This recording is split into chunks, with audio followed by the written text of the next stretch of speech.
Hey guys, welcome back to another SPEEDPAINT. So, hello. Ooh, feels rusty. I'm telling you, Tuesdays are rusty days for me. I mean, technically it's Wednesday, but let's not look at the time because it's really late and I haven't slept very well these past few weeks. Okay, anyways, I present to you a drawing I'm proud of. I feel like rarely do I say that. I actually just look at this drawing and I'm like, yes, this is it. This is what every drawing I make should be. I just don't know. I kind of like the colors. I kind of like them. I just don't know. I look at it and it makes me happy. Although let me tell you something. I looked at it in my phone and I don't like it as much as I like it on my Cintiq, which is, pretty sure most artists that have a drawing tablet with a screen can relate to liking the color on one medium and then, is it a medium in one screen, one type of screen, and then moving it to another and being like, oh no, these are not the colors I chose. But well, what can we do, right? It's not like, I don't know. I don't even know what the solution to that would be, because it would be like just put the same screen on everything, but that's impossible because, budget. Like, I don't know. Anyways, hi, I wanted to talk to you about something today that may be a little controversial for some of you. But I was just thinking about it and I keep seeing it on Twitter, like kind of talked about. And I have some thoughts. And it's about separating the art from the artist. And a lot of people, have been accused of certain things and you're like, well, can't support them anymore. But their music is a bop, so I want to listen to it. And then other people are like, no, you can't support them because, they're terrible people. And the people will be like, yeah, but you gotta separate the art from the artist. I'm terrible at explaining this, but you know what I mean. Separating the art from the artist, I disagree. And here is why I disagree. So, let's not say any names, because I think when you say names, people get heated up, and I think it's not one person, it's many people. So like it's a lot of people, from musicians to actors to comic artists to animators to video game developers, it's a bunch of people. And the reason I think you can't separate art from artist is because let's say a musician. So you have the musician and you think like their song is amazing and you want to hear it all the time. But then you find out this musician donates money to a church that organizes conversion therapy camps.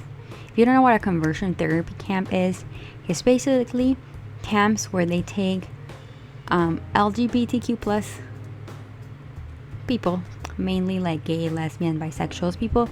I don't know, like, do they take trans? I've never seen like cases of trans people. Maybe they do. I mean, it would make sense. But I've heard from it from like gays and lesbians, bisexuals not that much, but I'm guessing they might go there too. So that's like what I know. Like I could definitely educate myself on it a lot more. But I've seen like videos about people saying their experiences in conversion camps, and it's horrifying, and it shouldn't be a thing. But anyways, back to art versus artist thing. Okay, so let's say this musician actively donates money to a church that organizes conversion therapy camps. Now, here's what happens. When you buy their music, stream their music, whatever, buy their albums. People even buy albums anymore, I don't know. You watch their YouTube videos and those are probably monetized. All of that, you're giving money to that artist. So all your money is going not directly, the money gets split, but a lot of that money is going directly into the pocket of the artist. And then this artist takes this money out of the pocket and gives it to a church. And the church organizes conversion therapy camps. See what I mean? So by supporting their artist because you're separating the art from the artist. You like the song, so you buy it, you stream it, then you're actively supporting conversion therapy. And I don't think it's that crazy. I've said this to people and they're like, wow, that's a stretch. Is it a stretch? Like, who makes musicians money?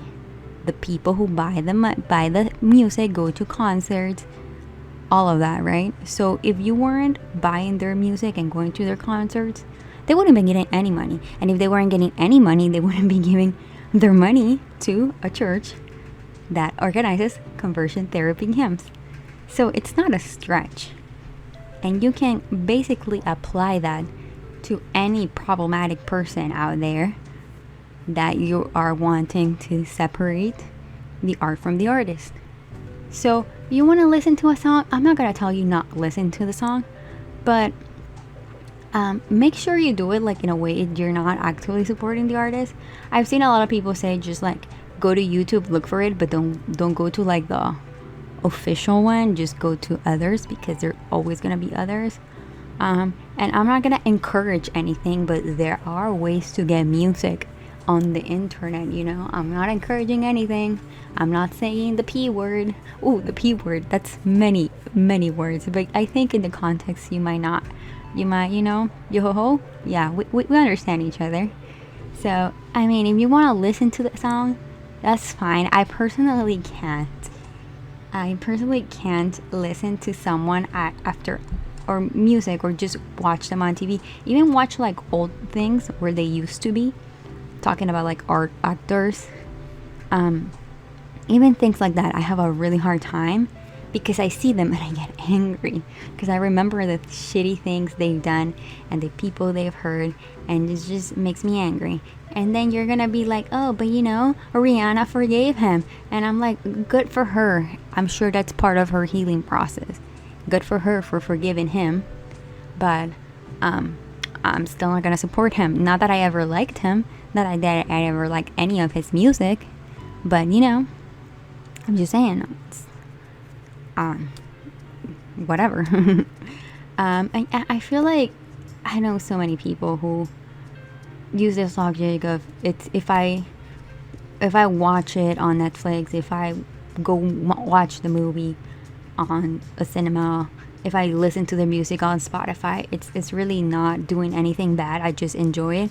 But like, yeah, like maybe you're not contributing a huge part to the problem, but you're giving them a little bit of, you know, as I said, I wasn't gonna say any names, although I already said Rihanna, but like, a certain, I think he's a rapper, honestly, I have no idea who this person is, if I'm being honest. I've seen the name, I've seen the allegations, I've seen his pictures. I think he's a rapper. He's a musician, definitely. And I know he's like out there after being accused of certain things, and now he's just has like a #1 single, and I'm just here like, that poor victim is suffered so much, and they are seeing this person that caused them so much harm get a #1 single. It's a #1 single. I think I'm a little out of date with what's relevant music wise and just in general, because if you don't know me, I listen to the same bands I've listened to since I was in middle school. I've been trying to like explore. This past week I've been exploring new bands. I actually found a band I really like. Let me look at my Spotify and I'll tell you. Please don't tell me they're problematic because I'll cry, but I'll stop listening to them if you tell me that. They're called, I think it's a band because the name is Cave Town. I'm hoping they're a band. Let me go to their artist. Well, it's called Cave Town, and I've listened to a few of their songs and I really like them, but there's one called Lemon Boy I really like. Oh, is it just one person? Because the picture is only one person. I don't know if they're a band or a single person, but whoever they are, I really enjoy them. And they have a song called Lemon Boy. And I kind of, there's Lemon Boy I really like. There's another one called Boys Will Be Bugs. Also really enjoy it. So I've been trying to like explore out of my, you know, middle school comfort zone. which is something I rarely do. Like, the only way you can get me to listen to music is, you know, to force feed it to me, because you tell me listen to this and I'll have a hard time doing that. But this is not what you heard, that right? I'm not crazy. Something moved. Oh no. But yeah, that's just my opinion about separating art from artists. Sorry. It's just, I don't know. I keep seeing people saying like, oh, you can enjoy their movies, but not, you know, support them. But like, by watching their movies, you're support. I just don't understand the logic. Maybe someone can tell me like the logic to it if I'm just missing something, some vital information I'm supposed to know.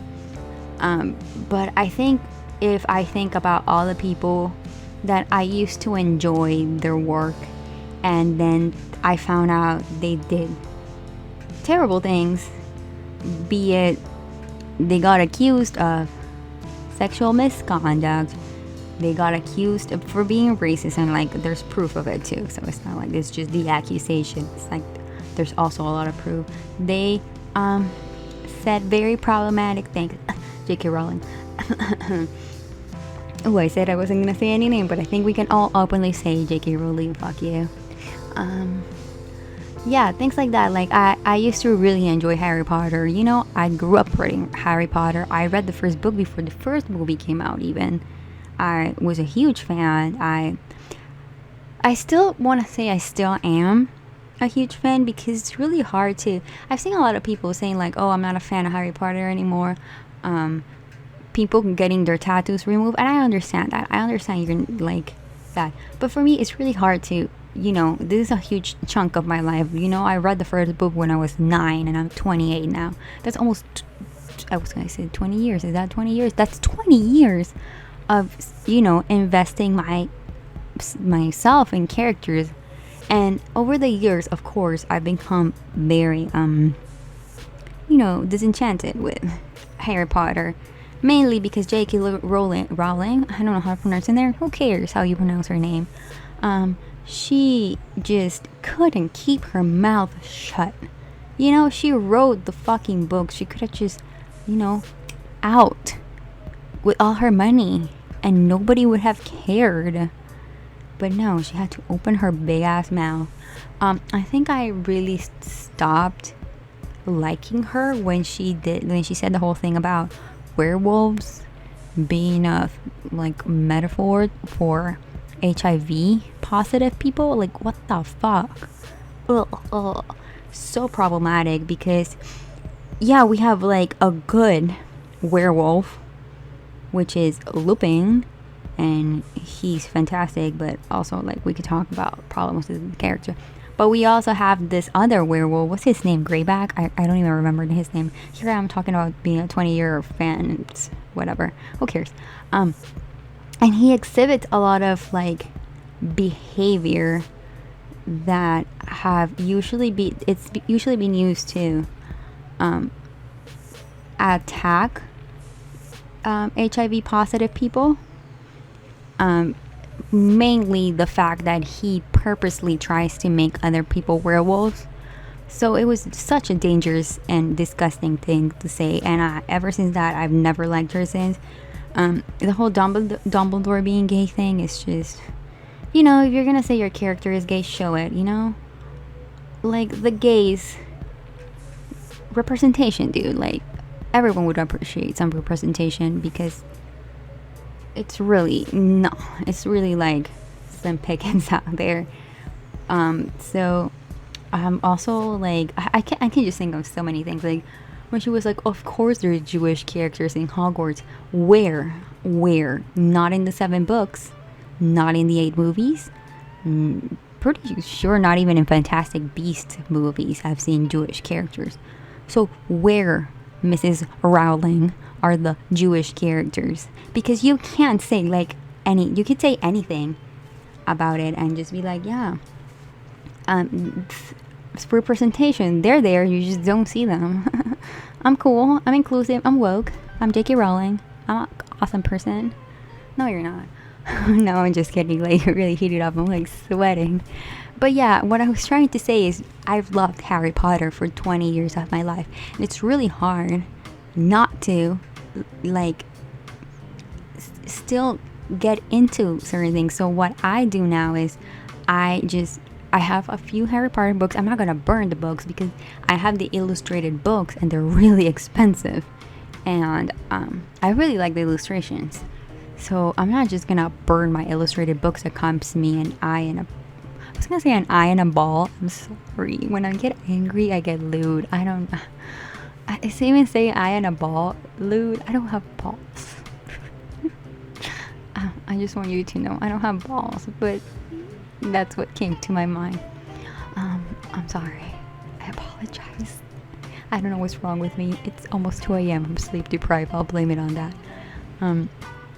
But what I would do is, if I were ever to keep purchasing the books to finish my collection, I would buy them used. I still don't think I would ever, I don't know if I would ever want to, I don't know. I still haven't decided if I want to finish my collection or not. But if I were to want to finish it, I would probably buy them used and not give money directly to Miss who cares. And I've been like, if I wanted to get any merch, I would go to fan artists and not any official merch. If I want to read Harry Potter stuff, I wouldn't go to the Pottermore things. I would not give any support to Pottermore anymore. I would read fan fiction from awesome people who write better than Miss you know who. And let me tell you, there's tons of great fan fiction writers. I mean, there's finer artists too, but fan fiction writers out there that write way better stories, and some of them have rewritten the whole Harry Potter, and it's so much better. I'm currently reading one actually that I'm really enjoying. I'm only like 4 or 5 chapters in, but I'm enjoying it so far. And I've read a few fanfics where they make Harry Potter of Indian descent, and I really enjoy it because they kind of link him being a parcel tongue to being from India, or his family being from India, because they say like, oh, in India there's like so many diverse types of snake. In England there's like almost no snakes, and I just thought that was like an interesting thing to do, and something that should be canon if we're being honest. But it's called Hermione Granger's Hogwarts Grammar for Delinquents on the Run by Waspabby, with a B, not a V. How do you say that? Because in Spanish we say B de burro, which means B from donkey, but donkey doesn't have a B. So I would say B for balls. Oh, stop saying balls, Cams. I'm gonna just end this because it's been 18 minutes. But I hope you understand what I'm saying. And I'm not trying to, like, impose my ideals or anything like that. But I think it's something you should evaluate, and you should see who you're supporting and who you're putting your money into.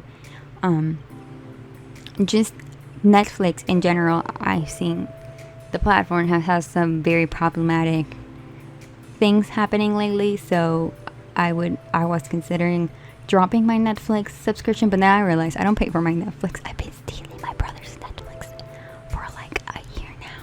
I think he knows, but I'd rather not tell him. So let's keep it between us, okay? Amazing. So yeah, guys, have a good weekend. Why do I always say have a good weekend on Tuesdays, Wednesdays? Have a good week. Hope you're having just a wonderful time. Unlike me, I'm suffering, but let's not talk about it because it's not about me. And just stay safe, wear a mask, wash your hands, and just remember, Black Lives Matter. Bye.